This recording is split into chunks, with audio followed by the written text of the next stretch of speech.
person that was able to get this star. This is an A-list star that we have on the line right now.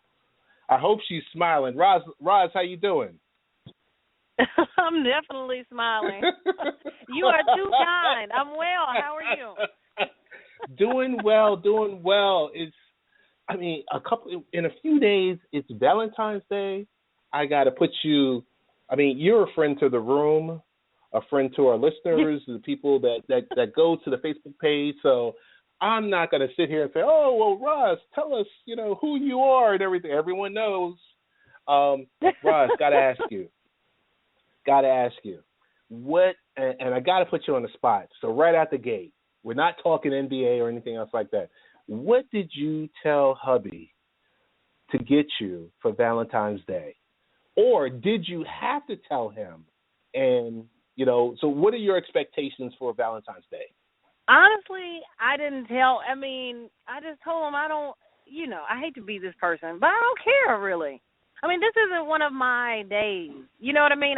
So I hope that, I'll be honest and say, I hope that, he thinks of something very minor and easy just to acknowledge the day, I guess, and I'll do the same for him. But, we try not to put a lot of pressure on ourselves for Valentine's Day, just because such a big deal is made out of it. And, that kind of pressure, along with all the other stuff that you have to deal with, is unnecessary. So we'll probably go and hold down a bar somewhere, like go and hang out and spend several hours laughing with other couples at a bar and eat good and have a good night. That's what I'm looking forward to. Perfect. You probably made all the dads. Easy like Sunday morning. Easy stuff. You probably made all the dads that are just smiling right now. The dads that are going to listen to this tomorrow. To most of our archive don't listeners. take my advice now. I'm not giving out advice. That's not advice, because I don't know. Some, these women work hard and they do a great job holding down the fort and taking care of families. So some of us would like a little more. It just so happens that I feel loved every day, and I like to make it easy. Now, if you have this conversation with me in August around my birthday and ask me what I have requested, it'll probably be a little bit longer of a list. But this one, we're going to take it easy. Okay. That's fair. And I got to tell you, I'm talking low because my wife is in the next room. And she put on the refrigerator a Burberry jacket, like a promo. Nice. So it actually came in yesterday. So I hid it in my closet. Good. I hid it in the closet, and I said, "Oh, and trust me, she better wear this from now until summertime. I'm sure every day." I'm sure it can never go out of style, right? It has to be in style every season. Oh my goodness! I gotta.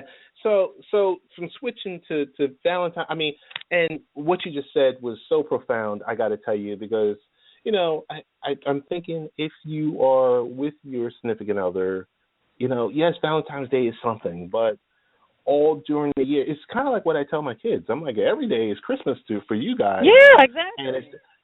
And it's like I programmed them to the point where my 14-year-old says, well, hey, if I want something, all I got to do is ask dad or mom, and, it just magically appears. And I'm like, well, it just doesn't magically appear. Exactly. Well, and I'm sure you would. The one thing that I would caution people against, Ted, and I'm sure you agree with me here, is this sort of, you want something, but you don't want to articulate it at all, right? And you want to put your significant other, your spouse, through this whole game of trying to figure it out, and that puts a lot of pressure on them. So whether you go big or small with the gift, I would just say be willing to, nobody can read your mind, you know what I mean? So be willing to give some hints or something, but don't say, well, you ought to know what I want, and then you get mad when it's the wrong thing.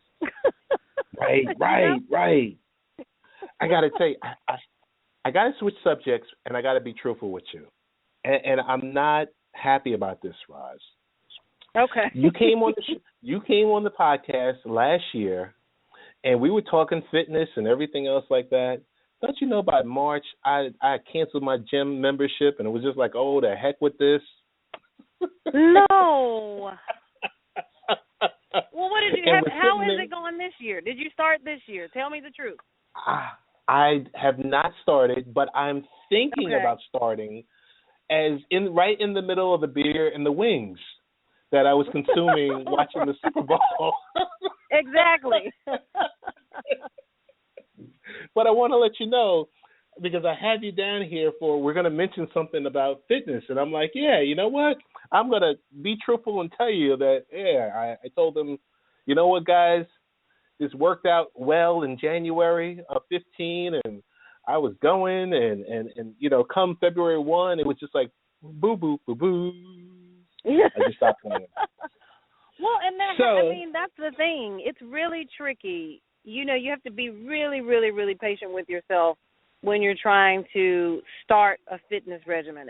Because it's really easy to get irritated and decide you're going to give up half the way, part of the way through. So you have to be patient, and you have to be honest about what you can really do, because people get so hyped up, especially at the beginning of the year, especially all this stuff about summer bodies are created in the winter. So January is high time for people to start obsessing about getting in shape. And so what happens is people normally overcommit fitness in their schedule. Like a woman just came to one of my classes 2 Sundays ago, and she's like, I've decided you're going to be my 6th workout day of the week. Like I'm going to do a workout wow. to you, and it'll be my. And I'm just sitting there looking at her like, by March, you'll probably be out of the gym completely. Nobody is going to work out 6 days a week unless they are actually someone who teaches fitness classes, right? Or someone who's going to they're in a weightlifting, some sort of weightlifting contest. Most regular people people who work jobs, people who have families, most of us don't have time to get an hour, like to go to a gym, do an hour's workout, and then drive home from the gym. So that might be, in most cases, that could be an hour and 15, hour and 30 minutes total round trip. Most of us have a hard time fitting that in their schedule 6 days a week. So be reasonable with your fitness plans. I will say that in honor of Ted, who abandoned his last year and who's planning for his new year. So you're off the hook, though. You're off the hook. Just plan to be reasonable and say, can I do this 2 days a week? Can I do it 3 days a week maybe? And then see what happens. Right. No, I think that's fair. Because I live on Long Island, but I work in downtown by the World Trade Center. So giving that, the proximity is about maybe 50 or so miles. And I got to tell you, I commute. So I go from Long Island Railroad to Subway, and then I walk 3 or 4 blocks. And they're quick blocks, so it's like a brisk walk.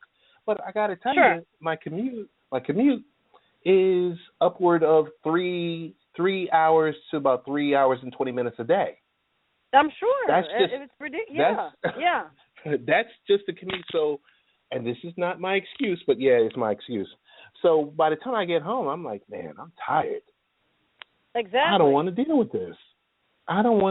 But I know, like you said, you got to go at least 3 times a day. And, Roz, I got to do something. I'm going to get motivated. You have motivated me tonight. I'm going to do it.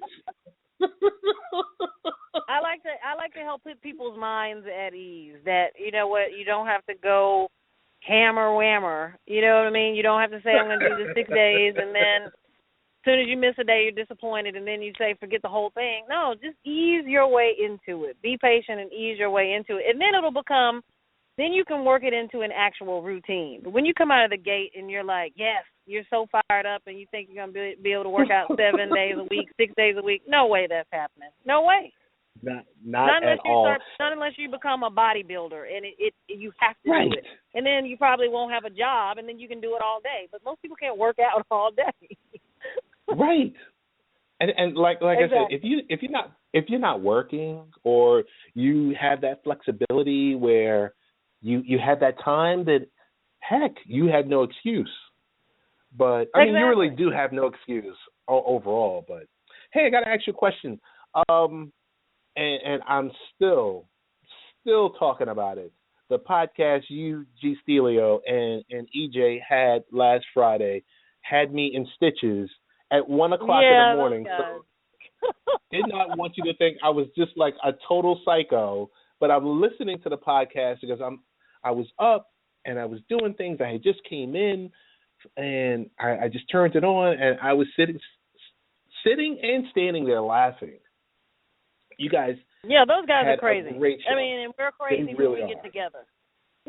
Oh my goodness! But my next question for you is, what are you binge watching? Like for someone that's as busy as you are, I'm guessing you don't have the time to sit and watch a specific show when the specific show is programmed to come on. What's in your queue right now? You know what? I just I'm trying to think of what we just finished up or what I just started. You know, I just started a very weird little show on TBS, which is called Angie Tribeca. Are you familiar with the show at all? Dion Not Cole at all. is in it, the guy who used to be on Dion Cole is in it, the guy who used to be on Blackish. In fact, he left Blackish because of this show. And And why can't I think of Rashida Jones, who was on Community and who was on The Office. But she's the lead person. Yes. And it's a comedy show done in the vein of, it's like a comedy cop series done in the vein of like those old Naked Gun movies, an Airplane, you know, those that just over the top, crazy silliness, dumb jokes. And it's done just like that. And actually TBS released it as a binge. Like they actually gave you 24 hours of the show, showed you every single episode in one day. And I didn't watch it that day, of course, but I actually just recently read some reviews on it and decided to start watching it. So I just started watching it this week, and it's not for everybody at all because it's not real highbrow comedy. It's like the dumbest thing ever. But it's so dumb that after like 3 or 4 of those dumb jokes back to back, you're laughing uncontrollably because you're just like, what the heck am I watching? So far I've enjoyed it. But I know you heard us talking about this on the podcast, which is how amazing regular, I don't want to say regular TV, but how amazing TV has become. You know, we used to obsess about movies all the time, but network television, some of these networks, FX, TBS, then on cable, Showtime, HBO, these folks have really stepped up their game with their programming, which, they have. For my other job, which is an actress, to see all this opportunity to be on shows and to be a part of these casts is really cool. But just in general, it's like quality TV is back, so hopefully it's around for a little while. I enjoyed a lot of stuff this year that I actually didn't have to binge watch. I enjoyed Fargo. We were talking about this O.J. Simpson trial show, right? Which was kind of weird last night. The second episode came on last night, but so far it's pretty good. One of the things I was saying on the podcast is there's no way, like American Horror Story, my husband and I tried to binge watch that, and the show is so, like, very scary and intense that literally after we watched the whole season and tried to watch, like, a half of another, and, woke up the next morning looking like, okay, is there going to be a demon outside of our house? I mean, it's just that seriously, it's not really scary, but it's like, what the heck is happening? Like, is there an alternate universe where all of these bad things happen all day, every day? And hopefully I didn't fall into that place when I went to sleep. So we actually abandoned that show, and I hate it because it was really good, but there's just no way to binge watch it because it's too much coming at you all back to back at one time. Gotcha.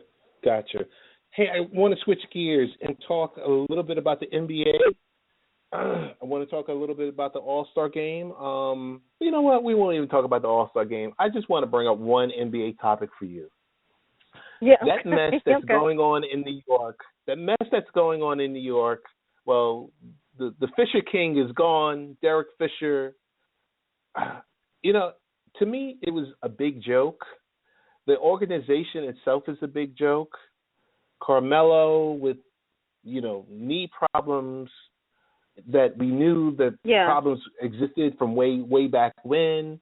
The fact that he can barely play a regular game, but he's gonna be showboating in the All-Star game. What is your take on the Knicks? Well, the Derek Fisher hire to me was, a strange hire, and it was actually a hire that exposed my hypocrisy, right? Because I'm always saying how these organizations love to recycle these old coaches, most of whom, there's not a diverse crowd of them, right? It's getting better. Of course, certainly in the NBA it's much better, but usually when they recycle a guy, he's, there's no diversity there, and it's a guy that never really did anything, never won a championship. He's just getting another shot. Then when they make a hire like a Derek Fisher or a Tyronn Lue, then I'm complaining because I think they need somebody with more experience. But certainly with a franchise like the Knicks, I would think that, that's still a very high-profile organization in the league. It's a legacy organization. I thought the hire should have been somebody who probably would have been more prepared to handle the media and more prepared to handle, any craziness that would happen, which actually Derek Fisher was a part of some craziness that happened. So, which, we're a kindred spirits in that because it happened with one of the guys down here for the Grizzlies, yes. Matt Barnes. Yes. Yeah. Yes. Crazy Matt Barnes. Crazy Matt Barnes, who is unapologetically crazy. But, one of the things that came out over the last week is from Wojo over at Yahoo. He mentioned in a piece how, that kind of sealed the deal with Derek Fisher because he was actually acting like a player. He flies out to visit his girlfriend in the middle of training camp, gets into a fisticuffs, basically, comes back, miss it, and he doesn't get back in time to coach his team in training camp. I mean, these are things that you expect out of your players. You don't expect it out of a coach. And I would imagine he lost teams' respect after that. It's that's my highbrow analysis. My lowbrow analysis is, how do you trust a dude that's trying to sleep with one of his friends' exes? Like, how do you respect that guy? And then when he's not acting any more like an adult than you are, and you're supposed to be reporting to him, and he's supposed to be leading you and guiding you, it just seemed like it was a disaster on the horizon. It turned out to be that. Now I've read that, that Phil Jackson is really going to try to make his way out of the organization as well and let it be great on its own without him. And that probably, Ted, is the moment when I'm going to say it's a big, heaping, whopping mess. Right now it just feels like you need a coach, you need somebody that's going to stabilize the organization. You got a great situation, Porzingis. Carmelo is aging. We knew it was going to happen. It's hard for him to recover from all these injuries. But as far as the team dynamics and what can happen, I really don't feel like you're that far away, especially in the Eastern Conference. But if this whole hoopla behind hiring Phil Jackson then crashes and burns, then it's going to be a problem because he hired Derek Fisher. He wanted to install the triangle offense. And so now you will have your organization will have spent the last 2 years trying to do all the things that Phil wanted, and then he'll be gone. And that's going to suck royally. So, I hope that he doesn't leave you guys high and dry because that, to me, is going to be the signal that things are really, really, really out of control. But right now I'm like, okay, if you get a pretty good coach and you can add maybe a couple of pieces, you can look pretty much like a stable, team that's on the rise in the East. But you can't do it when your coach doesn't have any respect from his team, and that's the impression I got from what Wojo said, and just from my own personal opinion. How do you respect a guy that ends up in a situation like that? Right. Hey, I got to ask you, and I don't mean to put you on the spot, Roz, but of course I mean to put you on the spot. When does Becky Hammond get a full-time coaching position with the NBA? I don't know. You mean and I assume you mean a full-time head coaching position, right? Head coach position. Yeah. I'm not sure. I don't know if we're that far along. I just got to be honest with you. I'm not sure that we are that far along. Those guys are, so think about what just happened with Derek Fisher, right? Think about how fragile it is to maintain the respect of these grown men. I think, I just don't know that we're there yet as it relates to her getting a head coaching job. I don't know that people have the confidence that that's a move that needs to be made. But I like that she's in the position. She's already broken one barrier. And I like that she's in the position to go further and to open the doors, for more female head coaching opportunities to happen in the NBA. I just saw a note where a woman was hired as a football coach down in Miami. So you're starting to find that type of progression, and you just hope it continues. I mean, fingers crossed. The one thing that is very intriguing about the NBA opportunities is the fact that there's the WNBA still, right? So a lot of times you hear women aspiring to be a head coach in the NBA, which sometimes feels to me that submissive to the WNBA. You know what I mean? Like, I remember when Brittany Griner was getting ready to come out, she talked a lot about being drafted in the NBA, and I'm like, well, you're going to be the number one pick in the WNBA, so don't dismiss that opportunity. It's like we're still trying to catch up with the boys. So we have to be aware of that and be cognizant of that. But I'm glad someone's finally in a position to break through. Roz, we have slightly over 4 minutes, and I gotta really get up to speed with you and find out what's going on in the world of Rosalyn Ross. Well, when I get off the phone with you, I gotta go and get ready. I have an audition tomorrow for a series that's shooting here in Memphis in mid-March. That's actually going to tell the story of the early days of Sun Studios, where Elvis started and the whole thing. I mean, Memphis has got a very rich Memphis tradition. So I'm looking forward to that. I knew that there was going to be a show shooting here, and it's one of those things where as an actress you want to be a part of whatever's coming to town, not always having to leave town to find stuff. So I'm excited about this audition tomorrow, so I'm going to spend some more time getting ready for that. Then actually tomorrow I have a luncheon where I'm going to get a chance to meet Nancy Kerrigan, which is very cool. The Open is going on this week, and she'll be here, and she's a speaker at that luncheon, which it's an interesting correlation, but they made it happen, so I'm looking forward to it.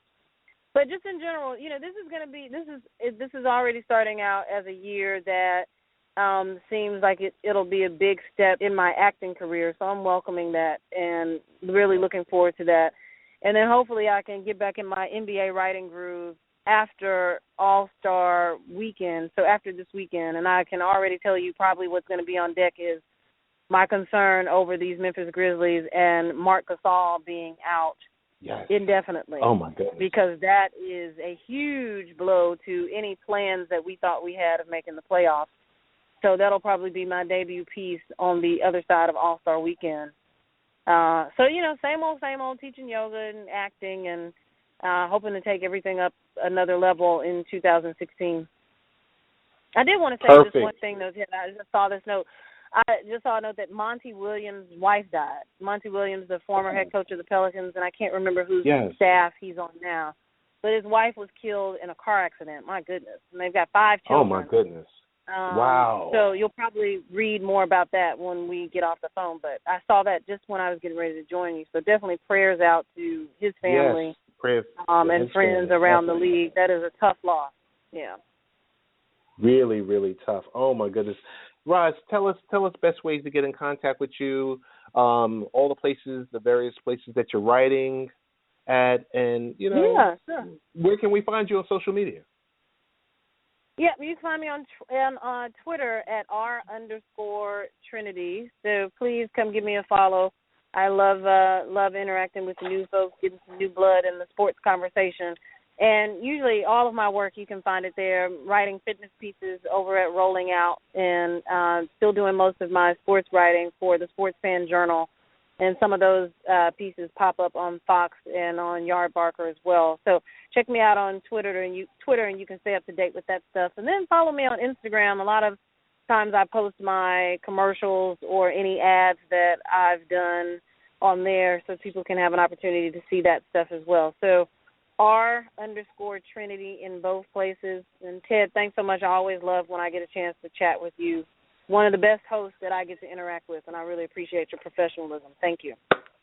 Thank you so much, Roz. Thank you for joining us. We got about 30 seconds left, but we want to close it out by giving you a round of applause. Thank you so much, Roz. We love you.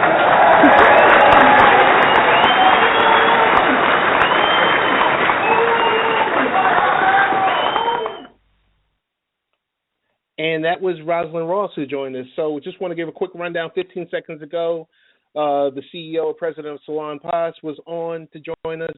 Soderbergh, CS Keys, and, of course, the lovely Rosalyn Ross. We're out of here. All the best. We'll see you next week.